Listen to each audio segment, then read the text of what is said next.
Good morning and afternoon, everybody. I'd love to thank you for joining us today, right before your Independence Day holiday. I know we're all trying to fill our days with things to do to keep our brains occupied before they shut down on Friday. And if you're like me, it's always 4 hours early. My brain just stops working. So I have plenty of paper filing to do on Friday afternoon to get in the rest of my day. Today we're covering the coaching solution. We have our good friend Rhiannon, who is a trainer and coach. We're very excited to have her here. We have lots of staff internally who have great relationships with her and have used her in the past.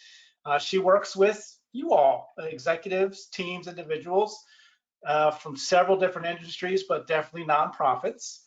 So I'm going to hand it off to her. But before I do, I'm going to cover some housekeeping really quick. You all know how this works if you've been with us before.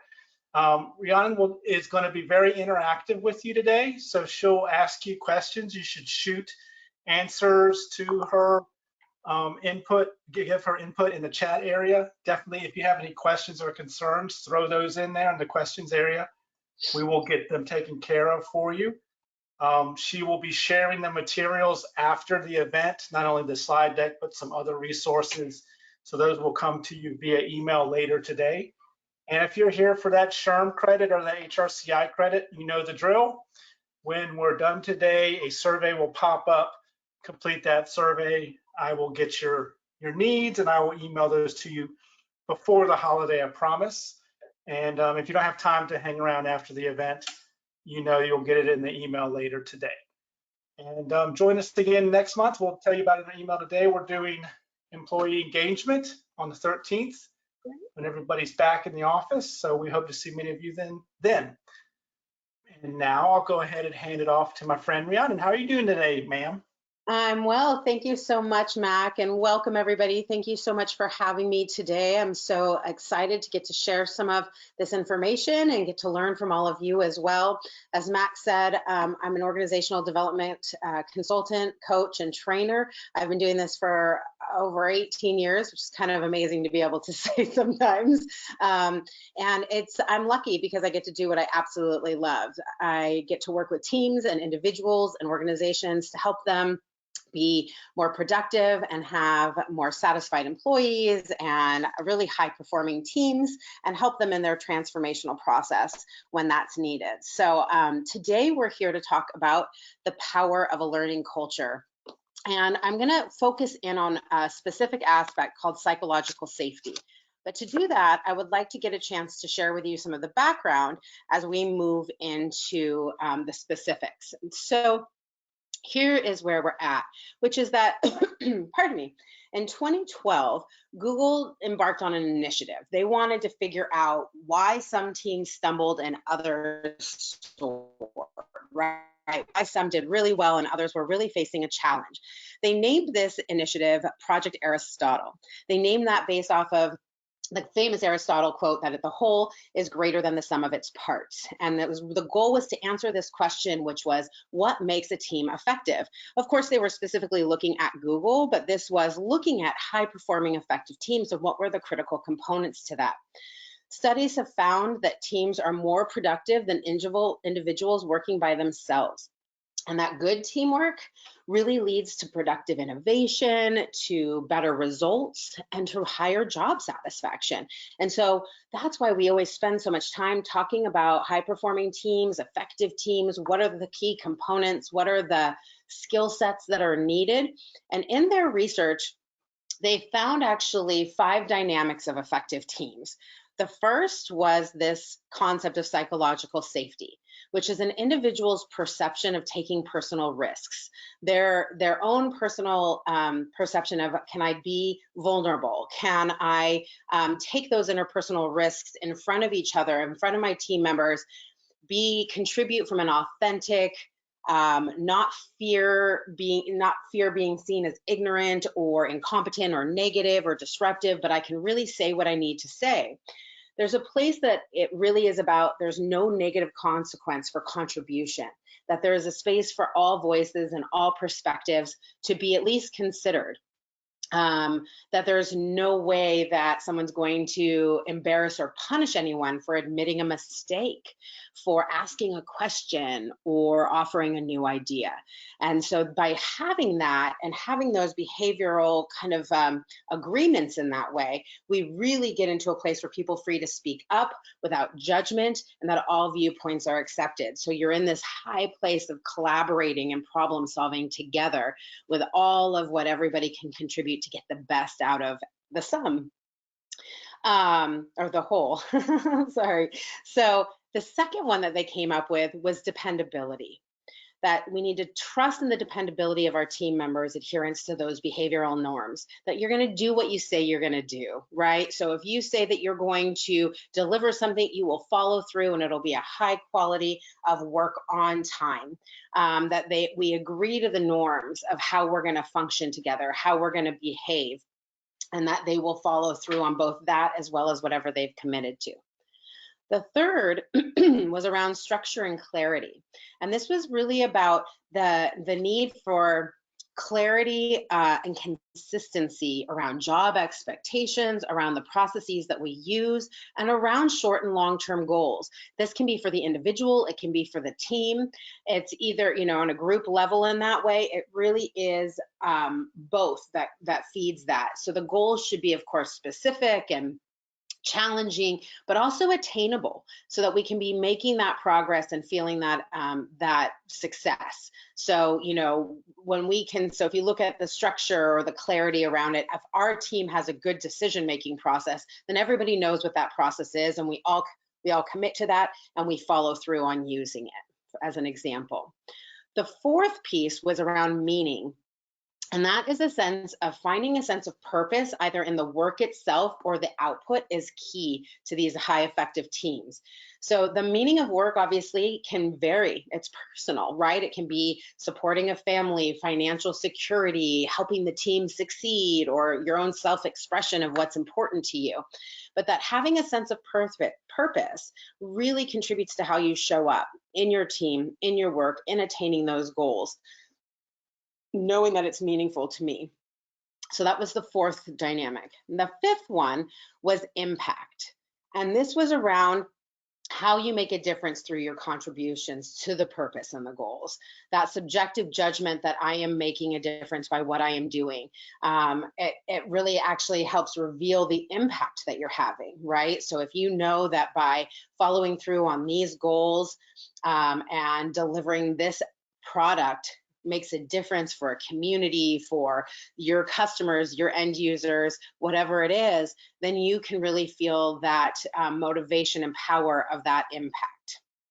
So these were the 5 key dynamics that came out of Google's Project Aristotle. Now, before we move into the next piece, I'm curious, what do you think the impact is when there is no psychological safety, that ability for an individuals to feel that it's safe to take interpersonal risk?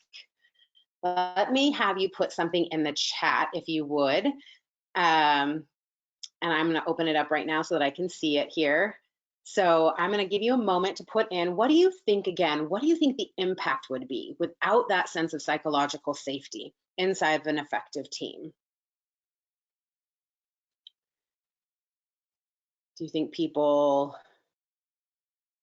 what behavior do you think you would see? Do you think people are going to be engaged or not engaged in the same way?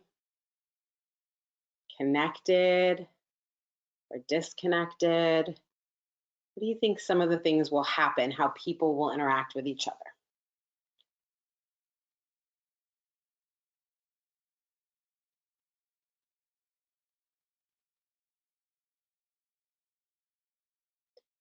Not seeing anything come in, so I'm going to give you some tips around what would happen when there isn't psychological safety. And maybe you see this in your organization or on your team, where you can see a lower level of engagement, right? Because people are scared to speak up, or aren't sure what will happen if they admit that they made a mistake, or feel ashamed that they didn't know something. And so there's a disconnection that can happen in that place, right? People tend to go into more of a self-protection approach to things, which is, how do I take care of myself? The performance of the team tends to dip. when there isn't psychological safety. People don't share information as freely in the same way, right? So it actually contributes to that lack of knowledge or understanding that's there. So those are some of the things that happens when there isn't psychological safety. The reason I bring that up is because I wanted to get you engaged with it prior to going into, which is the next piece, which is that psychological safety was actually by far the most important dynamic that was uncovered through Project Aristotle. So while dependability, structure and clarity, meaning and impact are super important, the key piece is psychological safety, because it creates the foundation and the structure and the environment for all of the rest of that to really happen and flourish. So we're going to dive deeper, Hey, into psychological. Rhiannon, Yes. I can see the answers come in if you want me to go down them real quick for Oh, you. is it in questions? Oh, it was in questions, not in chat. So sorry. Yes, now I see them. Thank you for telling me. So yes, you would not be able to get to 2 to 5.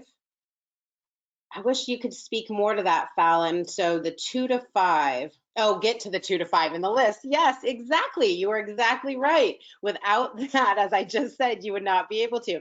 I think there would be non-participation. Let me see. At every level. Exactly. Yes, David, it's exactly true, right? The participation drops so significantly. You actually don't get the leverage and the benefit of everybody's insights and the value that each person brings.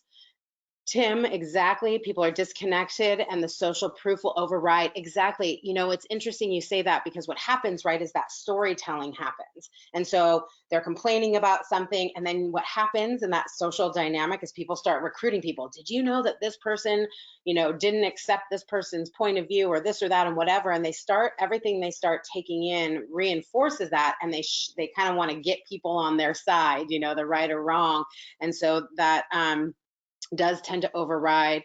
And Danielle, yes, there's such a lack of trust that happens, which is one of the key ways to notice if psychological safety is present or not, or if it's suffering. If it was there, has the trust dipped?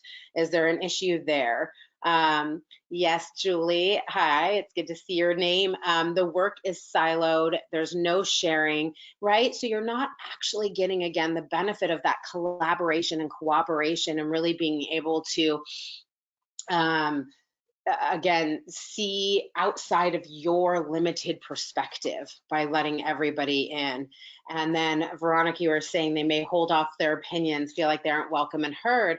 And in fact, it's true, they may leave the organization. One of the things that we see now, especially more than ever, is people want to feel connected and valued, and that there's a purpose, and that empathy is present. And if we can't speak freely and we don't feel welcome and kind of, even appreciated for the different perspectives we bring, it can be something that also does all the things we just talked about, but also can, of course, make it that someone chooses to leave.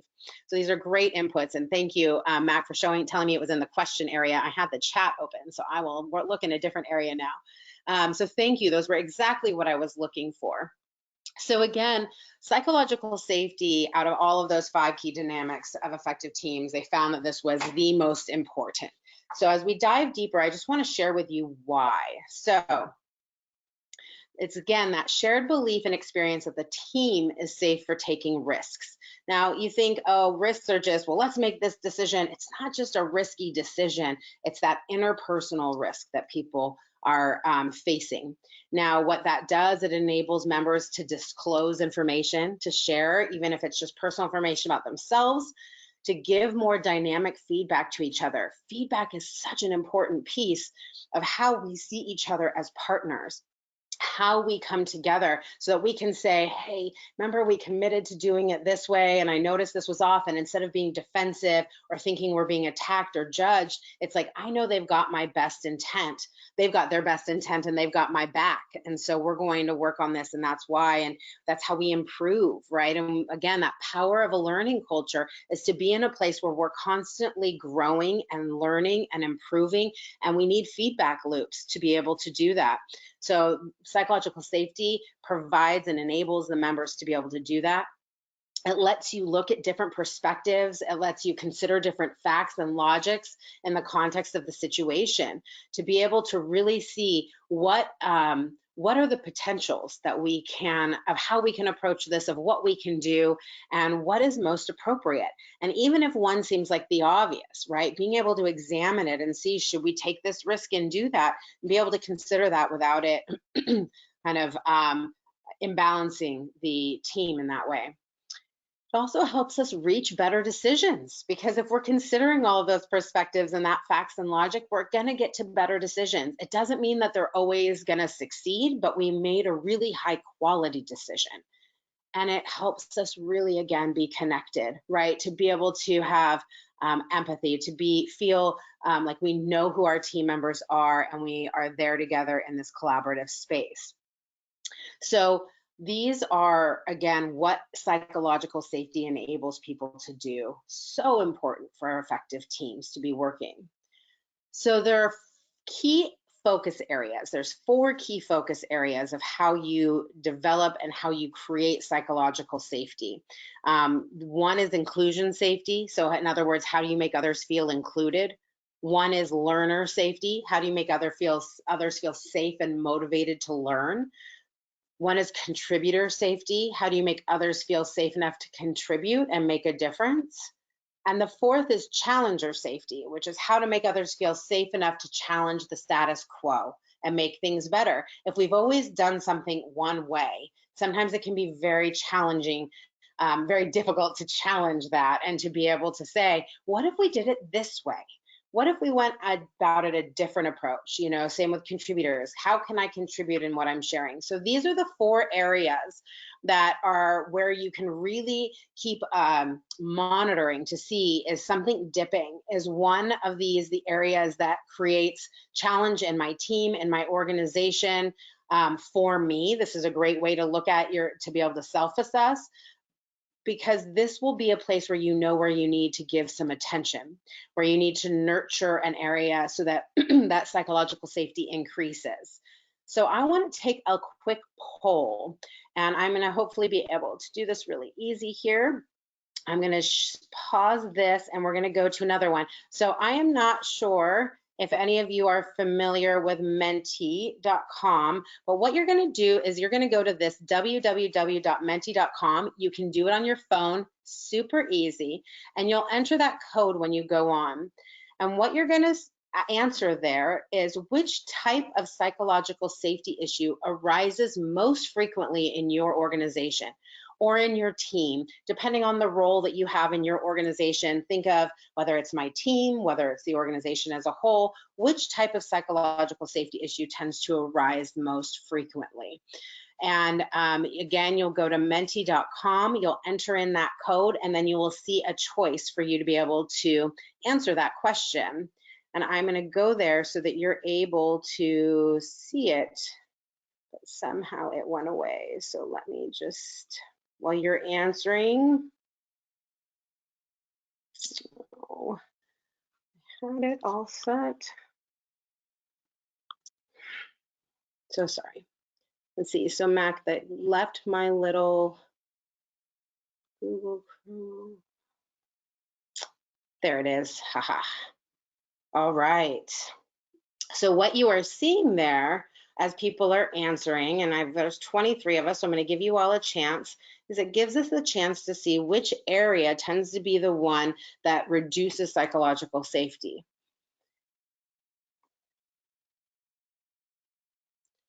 And for those of you that have answered while your colleagues are answering, if you're open to it, I'd love to see whether it's in the questions or the chat. I'll keep both open.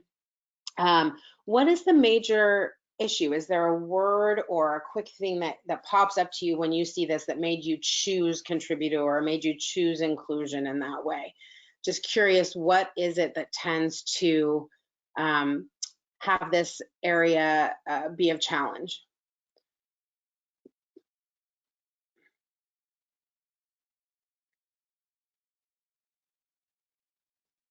Maybe let's do it in the chat so I can answer easier if you're hearing me now for putting that in there. So again, Oh, you want to see the category? Yep. Okay, show the list again. I'm happy to show you the list again.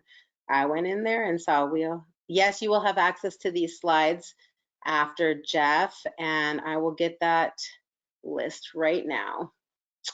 Sorry, it takes me longer. I'm so used to to Zoom that I'm just getting used to this panel. There they are. Okay, hopefully that helps. Sorry you were having to answer without that. Let me go back to questions and make sure I got everybody. Okay, if Danielle, if you don't see a chat, it's on my panel, it's the very last drop-down menu, but it's okay. I can see them in here, so we can go ahead and keep it there. Okay, thank you, Nancy. I'll come back to that in a second after we've gotten everybody able to answer the poll.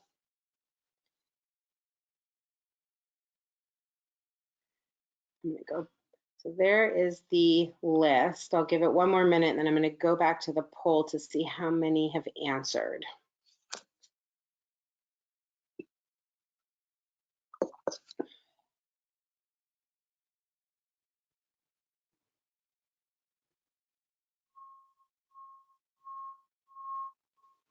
Okay. Take you back to.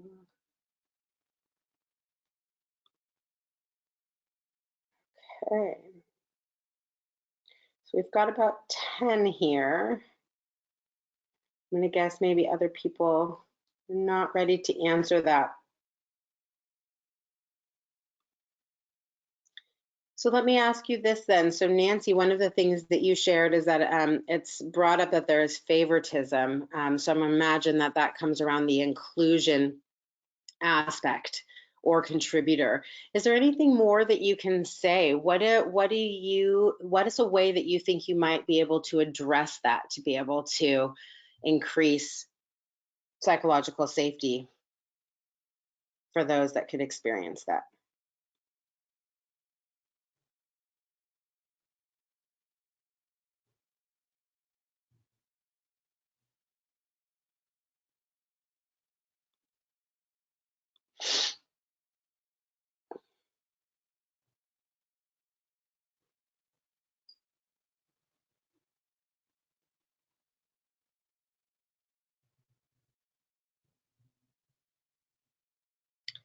Okay, maybe it's not certain, and I completely can understand that. So thank you for those of you that were able to answer the Menti poll there. What you can see, is that challenger is the lowest in this one. We've got contributor and inclusion as the top there. And obviously this is a small sample, but I think that that can be pretty common. It can vary based on the organization, based on the team in that way. So let's talk about it a little bit more. Again, if there is an issue that you're dealing with, if this is a place that you would like information on, a specific one, I'm happy to talk about it. So again, you can put that in the question or in the chat area. I'll go back and forth between them. But here, let's talk about it. So if it's inclusion safety and others don't, how do you make others feel included? What mechanisms could you do to address this? What are things you can do to help people feel included, or to help others understand how important it is, right? So you can sit in someone else's shoes and try and see it from their perspective. You can talk about how how do you experience the condition from where they are and how it feels? So this is about how do we create, in essence, the experience. So if you see that dip and you're a leader and you feel that this is an issue, one of the things you can do is talk with your team, talk about different ways to be able to create the space for everyone to feel included. What does it feel like to be discounted? What happens to you emotionally? What happens to you mentally? What are the things that are there, so that you can then get greater perspective? And hopefully then what happens is people recognize, oh, I know what that feels like, or, oh, I want to have this be different too. And the behavior and the communication style and all of that shifts. When you look at it from a learner perspective, as a leader, you can talk about mistakes that you have made. You can really make sure it's clear to encourage ownership without consequences, without negative consequences, right? That it's okay to be able to learn and that we can't always get everything right. You know, one of the main things they talk about is being able to have a leader say, you know, that transparency. I don't know exactly what's going to happen because we haven't been down this path before, but we're going to figure it out together. To be willing to be transparent and vulnerable in that way, that you're learning as well along with them. They're like, that's, you know, modeling the way, which you'll hear me talk about a few times probably today. The more obviously you can set up, as we talked about, that clarity and consistency, the more you can set up clear process so they can follow the steps.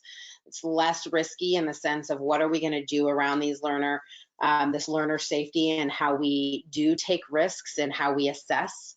When you look at contributor safety, right? Somebody's not feeling safe to speak up, then it's, you know, we need to really talk about the value of different perspectives, of hearing all the different angles. We need to talk about different personality styles, even introverts and extroverts, right? You have some people who will say so much so fast, if you're an extrovert, that the introverts feel there's not space to speak up, or that then now it's a divergent view. And so that might be harder if it's a different perspective.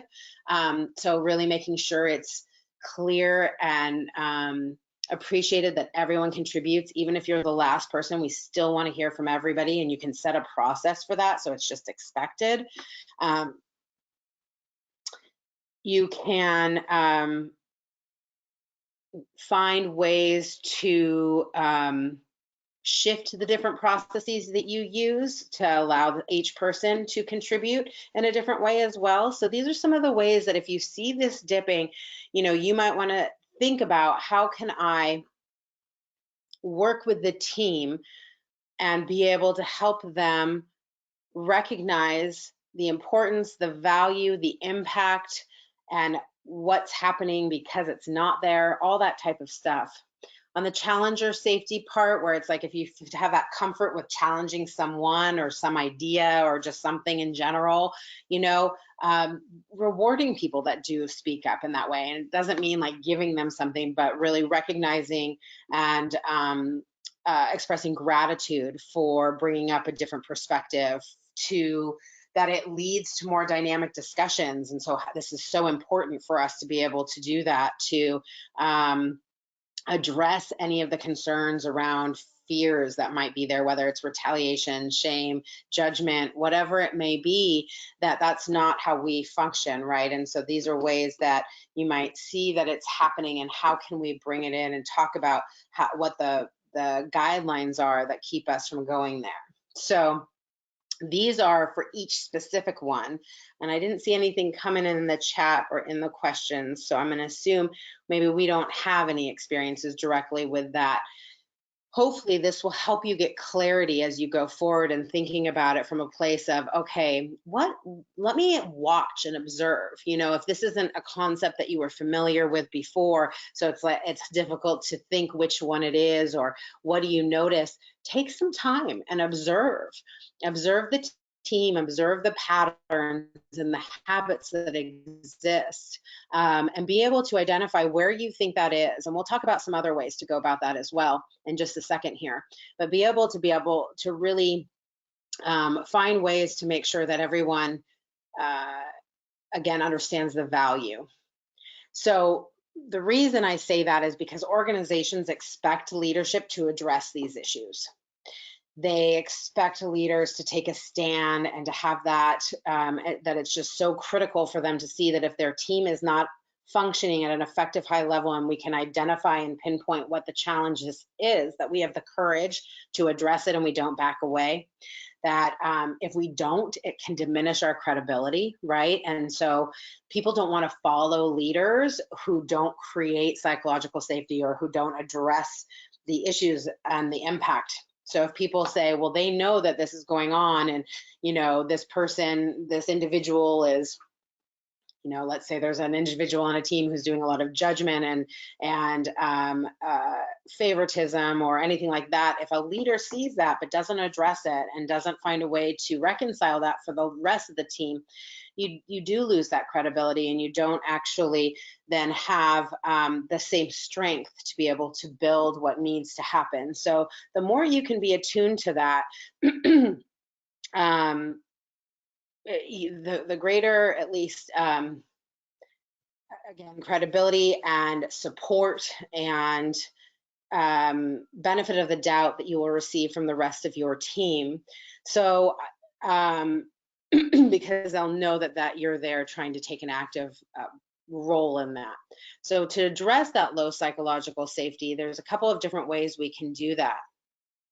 We can communicate the value, share the necessity, and that creating it will be a priority, right? That the leader's communicating out this how important it is, that we are actively going to work on building it, and that it will be a priority, and we will slow things down when we need to do things like that, right? Having in a place of inquiry.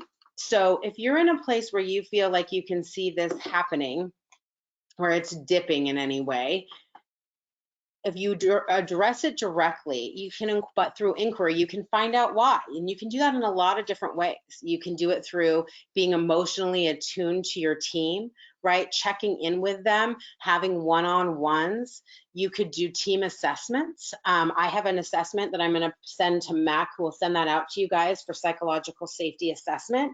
And that's a great tool because it asks some specific questions in there that identifies where you're at as a team. And then you can also, there's two versions of it, and you can also provide the other one to your team members and have them take it and see, as the leader, what do you perceive? And then as your team members, what do they perceive?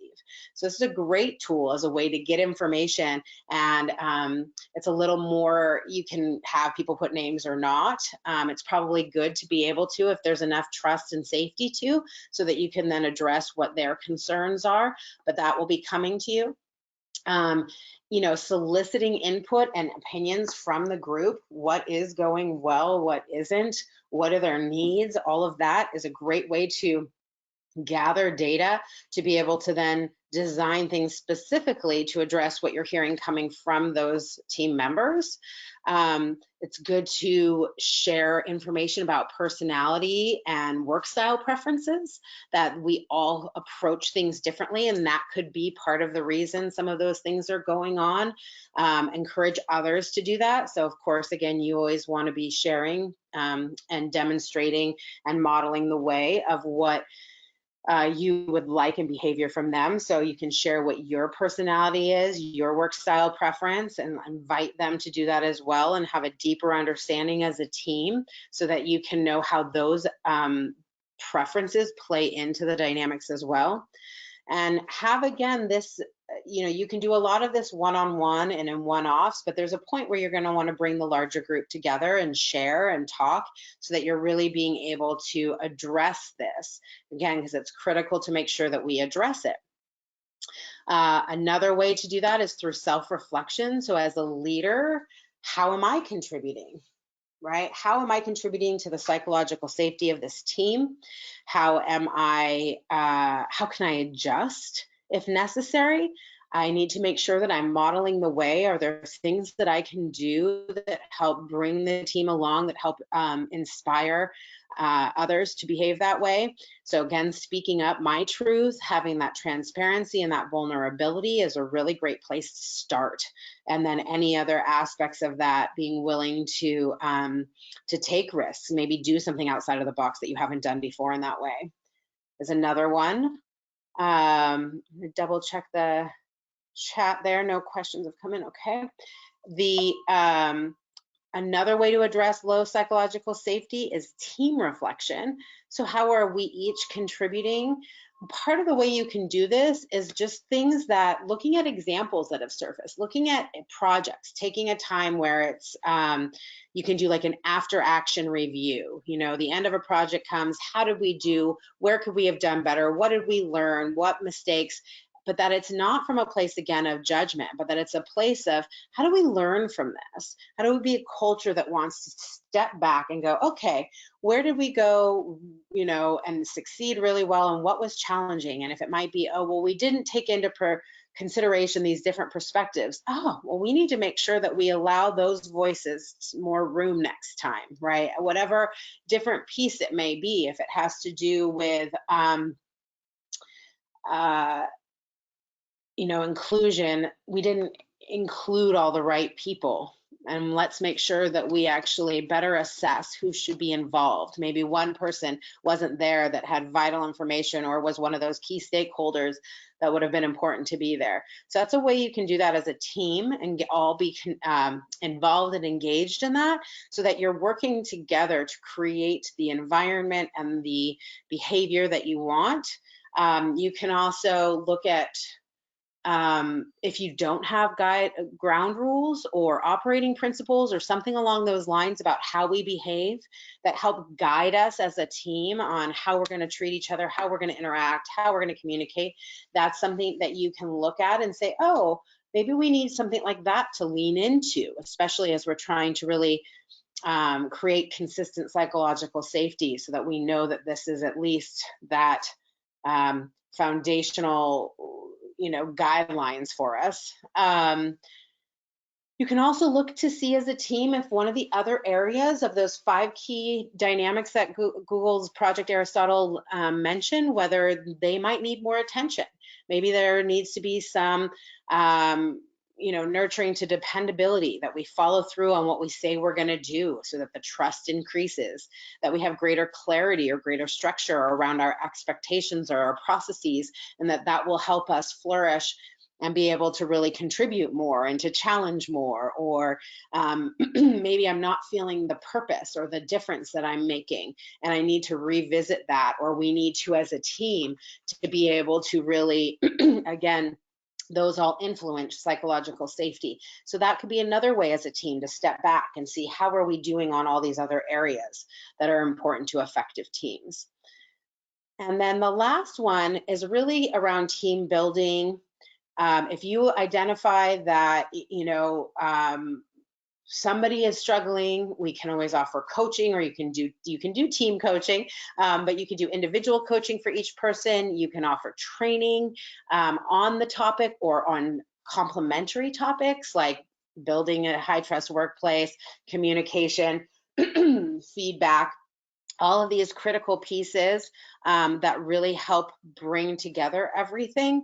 Those could be things and resources that you bring to your team to help address any underlying issues. As somebody had said earlier, if the trust is low, if, like as Danielle said, when there's a lack of trust, all of these things suffer.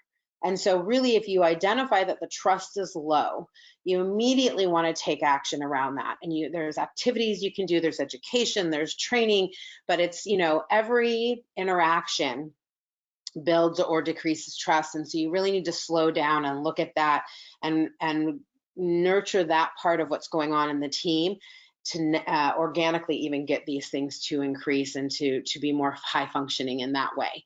So these are some other ways that you can address low psychological safety, that you can be able to take as a leader, or to take, even if you're, a team member and you see this happening, take it to your manager and talk to them about what you're observing on your team. If you see someone not contributing to the psychological safety of a team, if you're a leader and you just can identify that there's somebody who's eroding that, you don't, again, want to let that just go and hope that it resolves itself, because the behavior that they're doing are typically habits. Those are things that are ingrained in us. They're, our ways of functioning. Sometimes they're defense mechanisms. There's different aspects that show up depending on the context and the situation. However, as a leader, you can go up to somebody and say, that the behavior they're demonstrating doesn't align with the guidelines that we've agreed to as a team. Have a one-on-one with them to really discuss that and talk about how that kind of behavior can be career limiting because of the value and the priority of having, of adhering to our behavioral norms to making sure that we have psychological safety in our teams and that it won't be tolerated and that we're here to support you. And whether, again, that's through education, through training, coaching, whatever is needed to help them change those habits and change that behavior, but that they need to have an increased awareness of that, and that if you make a mistake, because of course that happens, that you recover quickly. You take ownership, you recognize that that was the old behavior, and that shows me that you're interested in contributing, right? That's what you can say as a leader. And so if I don't see you doing that, then it makes me think that you're not actually interested in that. So we need to keep this dialogue open, and we need to really create clear, again, that structure and clarity, clear expectations of what you want to see shift, and then coming back and following up with them. If they are not doing that, of course, you can look at more formal approaches to how you guide that or the impact that that could have. Because the truth is that toxicity or negative behavior in that way just erodes the team and the psychological safety that exists. And so making sure that you really are swift and efficient, and with course correcting that is really important. And when the other team members see that, it will help them feel positive about the potential, and know that that is that level of priority, and it will help reinforce their behavior and their contributions that they make as an individual. So I just want to take a moment there and just stop and see if there is any questions or comments. Oh, I've seen now some are coming in. Struggling to be inclusive of all in the community, but you're welcoming once someone comes to us. Yeah, it's, again, Danielle, just to be clear, welcoming and warm and accepting is so important, right? It builds that kind of entryway in. And it is hard to be inclusive of everyone and to be thinking constantly of all the different variables and different ways to do that. Again, when there's a high level of psychological safety, that intent gives people the space to have that benefit of the doubt. I know that they're trying, I know that they're doing that, and then it creates that ability for them to speak up and say, this didn't quite hit the mark for me. I need more of this. And so hopefully, as you continue to do that and you continue to make the space for that, people will speak up about their needs, and then you can adjust and you can meet them, which is what's so powerful, right? They feed each other in that way, which is so lovely, which is that when that exists, it creates the conditions for you to have greater contribution that can then influence what you do from there. So it's such a great way to do that. Let's see, Challenger, leadership has been in place for decades. Yeah, that is a very, very hard place to challenge. So David, it does not surprise me when people have been there for decades and it's kind of, this is the way we've always done it. It's really hard for people, especially newer employees, to speak up and challenge that. So it's getting them on board. It's really key to have those senior leaders on board, understanding the value, understanding the reason we need it, and then modeling that it's okay, asking for it. In fact, one of the places when something like that is so deep-seated, having feedback loops in that way so that people feel that they can find out, right? So as those leaders that have been there forever, they could go and say, we want input. We want feedback. And it will be hesitant for a lot of people in the beginning, but if you continue to do that, it will change that. But I can understand that is something we see a lot of why people won't speak up. Oh, well, who am I to say anything? They've been here forever and this is this, but it's actually those new voices that are so valuable because they will see things different and how we haven't before. So keep encouraging that. Nice. So assigning specific responsibilities to each person that improve the lives of all. That what's amazing is that, right, there's that structure and clarity. When people are really clear on their expectations, they can meet them and typically exceed them. And if the impact is improving the lives of all, what a fantastic, powerful thing to be doing. Ownership without negative consequences. Yeah, Julie, I know, I love that too. It's, people will avoid, they'll blame, they'll pass the buck, they'll do all sorts of things. out of fear of the mistake that they made. They will hide, they will do a whole lot of other things. But if they know that it is a part of work, a part of the day, what that mistakes happen and we are a learning culture. And as long as we learn from it, it's all good. If we continue to make the same mistake over and over because we're not learning from it and we're hiding from it in that way, then there's a greater consequence in that way to the organization, to the team, much broader. But it increases ownership and accountability if you can clearly set the standard that there are not negative consequences, that you will not be shamed or punished for taking the risk and making the mistake, but that you will be supported in understanding what went wrong, learning from it, and then we'll move forward. And it will support people to step up and take ownership of things because they won't be afraid of that other side, that if they don't do it right, that they will have that happen. So for people who are wanting to go into new areas or have to take on a new role, we've had so many people doing parts of jobs that are outside of their scope, or maybe what they've done before just due to limited resources. People might be hesitant or scared to take things on because it's not their expertise or they've never done it. This actually supports that, because then they're like, okay, well, I'm kind of interested in this, or I'm willing to do this to help the organization or the team because it needs to get done. So I just, again, as Julie said, I love it as well. And the more you can think about that, it really does and keep engagement high. And then, yeah, okay. So David, I can see, so if it's like, how do you convince leadership that's been in place for decades to accept new ideas? So if the challenge is that people are struggling with the challenger safety because of leadership being there so long, and we need to get leadership to get on board, and how do we get them and convince them to accept new ideas? I think right now is actually a pretty powerful time to do that, because everything is shifting, and if we don't shift with it and we don't look at how to reimagine work and how to kind of leverage our creativity and leverage the new insights that people have, we won't survive, a lot of us, or we won't thrive, at least in that way.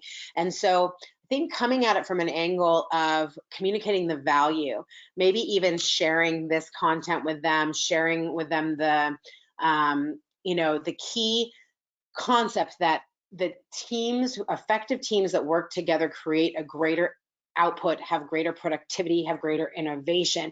And if we don't have the space for those new ideas to be considered, they can't do that. That collaboration gets hampered.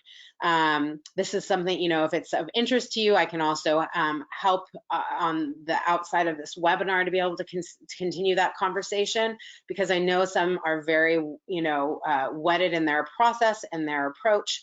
But if there's ever a time that leadership needs to really look at how do we thrive and go forward, it would be now, because people have so many choices on where they are, and they want to be in places where there's innovation happening, and they want to be in places where they feel valued and that they can contribute, and they're not kept inside of a box in that way. And so I think we can look at how to communicate that, knowing your audience, what are the key pieces that will communicate that value to them? What is the impact? Is it that they want to know it'll help the bottom line? Is it that they know that they'll serve a greater, larger amount of the community? What is the piece that would be powerful and impacting to them to consider doing it, is what I would think about as you bring information to them. Please let me know if that's helpful. If you need more information, I'll keep my eye over here in the question area as well. Those were great questions and comments. Thank you all so much. So, let's see, it's 10:50 here. Okay, so let me just go over this so that you can, one last thing. Oh, and of course, as I was saying multiple times, model the way. When you're asking people to do certain behavior, to contribute in a certain way, and to help create the environment for psychological safety, it is absolutely critical that you are modeling that as a leader and as a contributor in any way, but especially as the leader of that team or of that organization, to be able to show up and to do all of the things, to be inclusive, to make sure all voices are heard, to be able to express the meaning that things have for you, the purpose, to show the impact, to challenge ideas, to let someone say it, and then to ask good questions without attachment to the outcome, right? Sometimes when we're so attached to the outcome, we lose sight of the different ways to get there. So just again, remember that that is one of the most powerful tools you have, is just doing what you're asking of them and modeling the way. It builds credibility. It is who people want to follow, leaders that do that. So to create that supportive environment as you model the way, what's really key, the key actions that are there to create it, to breed psychological safety, back in here, is to encourage equal collaboration and conversation from all, to encourage that and to create the time and the space for it.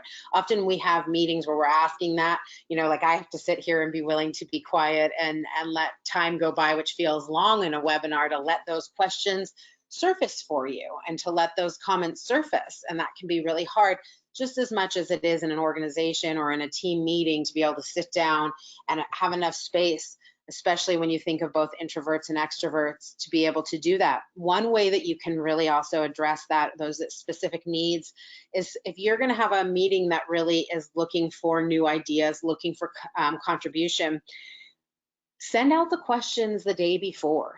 Send out the input of what you're looking for the day before. It allows different styles to digest it, to reflect on it, and show up and really be able to contribute at their full self and their full ideas, instead of feeling like they're having to do it at a pace that doesn't resonate with them, that doesn't align with them. So that's a great way to do that.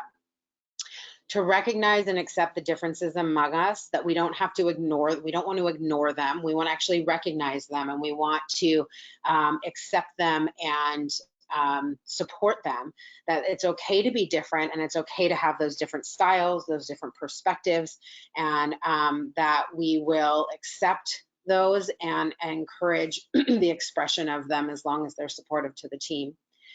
And really come from a place of replacing blame with curiosity. This is that state of inquiry. There's such a difference between thinking you have all the information, and so now you're blaming this happened because of you did X, Y, and Z, but instead share with me what happened.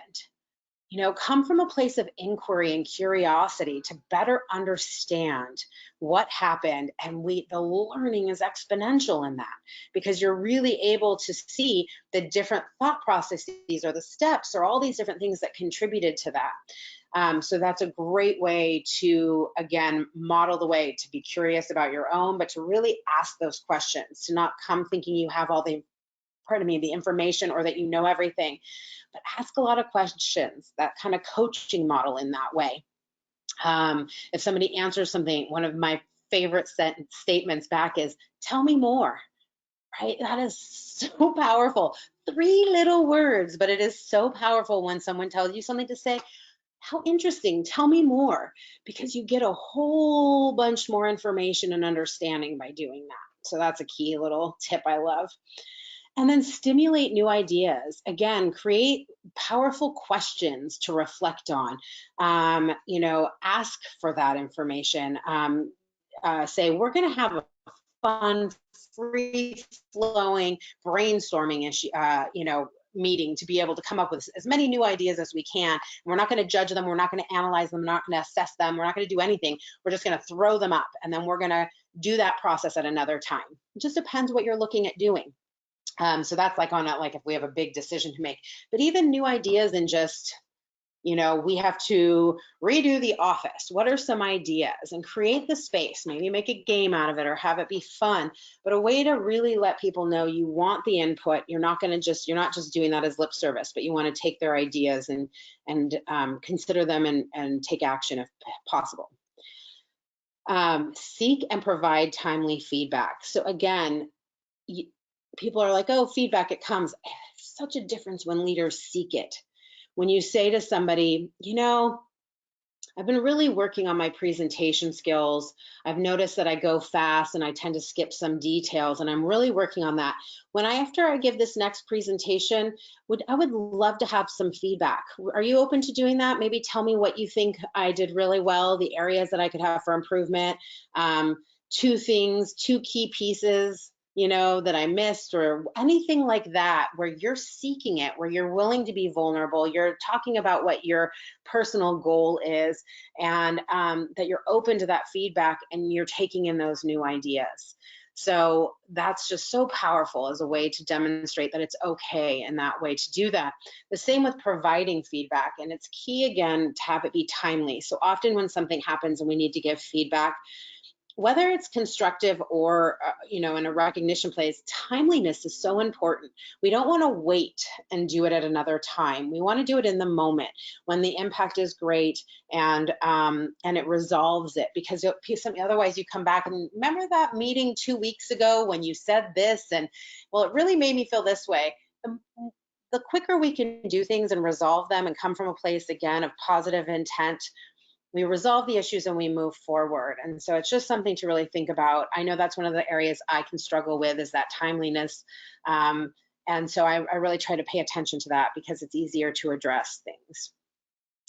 And then accept mistakes and errors as part of the process of learning, right? To really see that, again, in this culture of learning, we make mistakes. It's going to happen. And really, as human beings, we do time anyway. So we accept mistakes and errors as part of that process of learning. We are lifelong learners. We always are learning. So we're always going to make mistakes or have an error happen.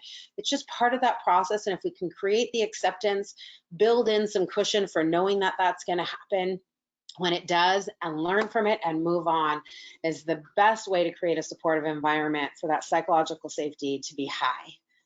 And again, lastly, model the way, because we know that when a leader is doing this, they can give examples, they can see that that is what they're supposed to do. It's not that the leader is saying we should be doing all of this, but they're not doing it, which is often what we'll hear from people, right? Well, they want us to do all of this, but they're not doing that. So it's really important to model the way.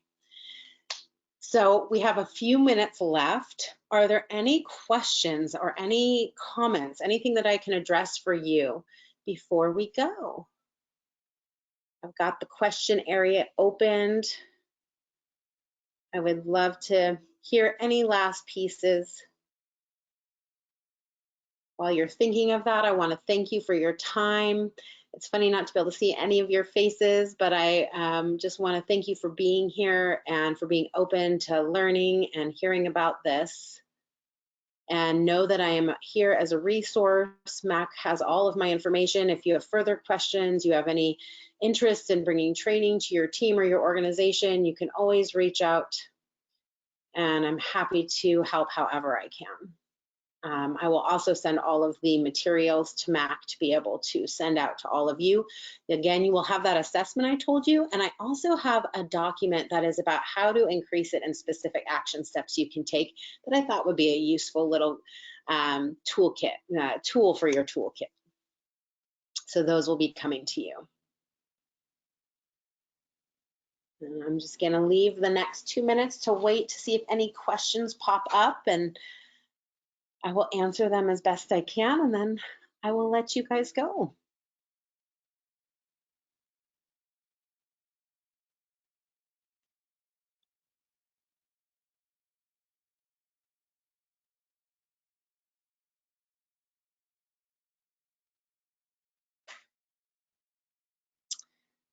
Okay. Well, Mac, I know you have a couple things that you need to do. It looks like we're doing okay and there's no lingering questions. Okay. Well, we'll just call it a day and send everybody to lunch. And like Rhiannon said, she will get me the slide deck and the handouts, and I'll shoot those out to everybody this afternoon. And you'll have my email, and I have her email, and I can get you to her at any time. But Nice. thank you, Rhiannon, for coming today, and I really appreciate it. This has been great. Thank you. Thank you for all your contribution as well. All Have a righty. great 4th of July. All right, everybody. Have a good weekend. Bye-bye.